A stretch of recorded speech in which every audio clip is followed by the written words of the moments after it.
This little guy here is run by 2 people. I'll drive it around, try not to crash it, while another fella will run the camera gimbal down here. So he can point that camera anywhere he wants. The whole time he'll be wearing this little doohickey, so he knows where the camera's pointing. And I've hacked the GoPro so that from the radio I can actually turn the GoPro on and off through that wire, and I have video feed coming out of here. The video leaves this dude and goes to those goggles, or it goes to the TV set on here. Hey, wait, let me interrupt this. Here's what I want you to understand.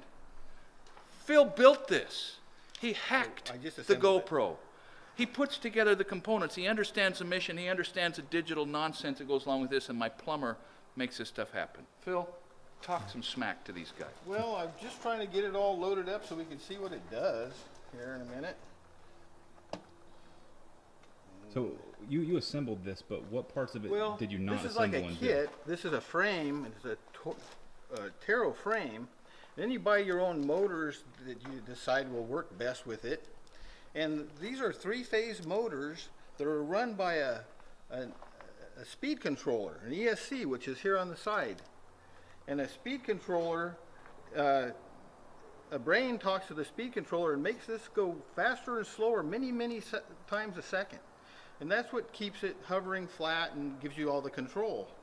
So the battery is what makes it work. Back 10 years ago, you couldn't even build one of these because this is a lithium polymer battery. And this has 4 cells in it, and each cell is like 3.5 volts, say. And you have to monitor those cells all the time because they're fairly dangerous if you don't take care of them. If you overcharge them, they catch on fire. If you pound a 16-penny nail in there, it'll catch on fire. And if you deplete it too much, you'll never charge it back up, and they cost more than your house. So we have a battery monitor device right here that gives me full telemetry back to the radio telling me how good a shape the battery's in. You want to land it way before it's too late. The thing isn't an airplane. It doesn't glide home. It comes right straight down. So did it come with that battery, or did you kind of decided? I bought that battery to match the efficiency of these motors along with these propellers. So it's not really a kit. The weight of it. I mean, you might have bought the parts, but there wasn't like a kit or set of plans here. Yeah, you have to build it. You can't, but it's not like I didn't build the plates and I didn't build the carbon tubes.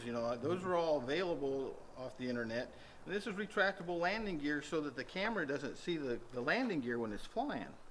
So that was part of a kit called a Taro. I don't know, I forget what it is, but and they're kind of fading out. They're harder to find. People are buying consumer drones that you just buy them and fly them, and that causes all the rules and regulations because Joe Blow buys one and flies it and crashes into kids and destroys property. They have no real idea what they're doing, to be honest with you. So is this your most complex? No, this is an old one, and it's a scrapper, more or less, and I have some far better ones.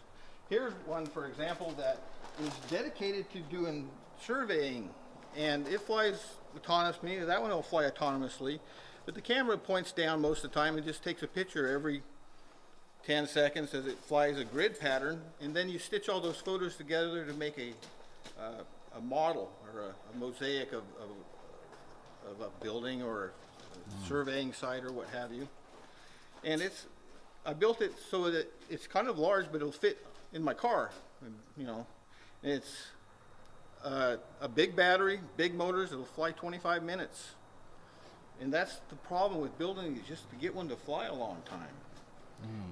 So this is the same thing. It wasn't from a set of plans. No, actually, this is part of a kit, and I glued other things to make these arms fit, and yada yada. And this is what you buy gummy bears out of. And there's an OSD that gives me an on-screen display on the TV set of all kinds of parameters and information that's going on. And the brain is way down in there. It's all Pixhawk, and it's an APM-based brain, and it's a whole bunch of programming, and well, not programming, but setup to get it to work with any particular frame. So it's a bunch of fooling around. Okay. Anyway, let's see if we can't get TV set going on.